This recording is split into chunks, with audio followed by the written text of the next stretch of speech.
నమస్కారం. నేటి కథ దక్షిణ భారతదేశంలో మన అనంతపురం జిల్లాలో వెలిసిన అద్భుతమైన త్రిమూర్తి ఆంజనేయ స్వామి క్షేత్రాల చరిత్ర. 15వ శతాబ్దంలో కృష్ణదేవరాయల పాలనలో వారి రాజగురువు అయిన శ్రీ వ్యాసరాయలు గారు ధర్మ ప్రచారం కోసం దక్షిణ దేశ యాత్ర చేపట్టారు. ఈ యాత్రలో ఆయన 751 ఆంజనేయ స్వామి విగ్రహాలను ప్రతిష్ఠించాలని సంకల్పించారు. మొదట ఆయన కర్ణాటక రాష్ట్రంలోని హంపీలో యంత్రోద్ధారక ఆంజనేయ స్వామి విగ్రహాన్ని ప్రతిష్ఠించారు. ఆ తర్వాత ఆంధ్ర కర్ణాటక సరిహద్దుల్లోని పలు ఊర్లలో విగ్రహాలను ప్రతిష్ఠించారు. ఈ క్రమంలో ఆయన అప్పటికే 748 విగ్రహాలను ప్రతిష్ఠించారు. కానీ ఇంకా 3 విగ్రహాలను ప్రతిష్ఠించాల్సి ఉంది. సమయం మాత్రం ఒక రోజు మాత్రమే మిగిలి ఉంది. ఒక రోజులో ఈ 3 విగ్రహాలను ఎలా ప్రతిష్ఠించగలను అని చింతించారు. అయితే ఆయన తపశక్తిని అంతటినీ ధారపోసి ఆయనే 3 భాగాలుగా విడిపోయి 3 ప్రాంతాలను ఎంచుకున్నారు.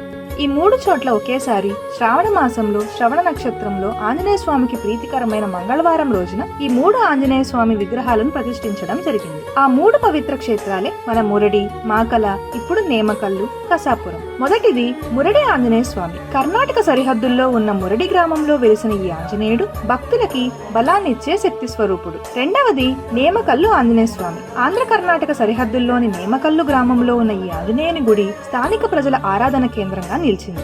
ఇక్కడ భక్తులకి శాంతి, ధైర్యం ప్రసాదించడమే ప్రత్యేకత. మూడవది కసాపురం నెట్టికంటి ఆంజనేయ స్వామి. అనంతపురం జిల్లాలో సరిహద్దుల్లో కసాపురంలో ఉన్న ఈ నెట్టికంటి ఆంజనేయ స్వామి శత్రునాశనానికి ప్రసిద్ధి. ఈ 3 ఆంజనేయ స్వామి విగ్రహాలను శ్రావణ మాసంలో శ్రవణ నక్షత్రంలో మంగళవారం రోజున దర్శించిన వారికి 751 ఆంజనేయ విగ్రహాలను దర్శించినంత పుణ్యఫలం లభిస్తుంది. అంతేకాదు వారు సకల భూతగణాల నుండి రక్షించబడతారని ఆయన వరం ఇచ్చారు.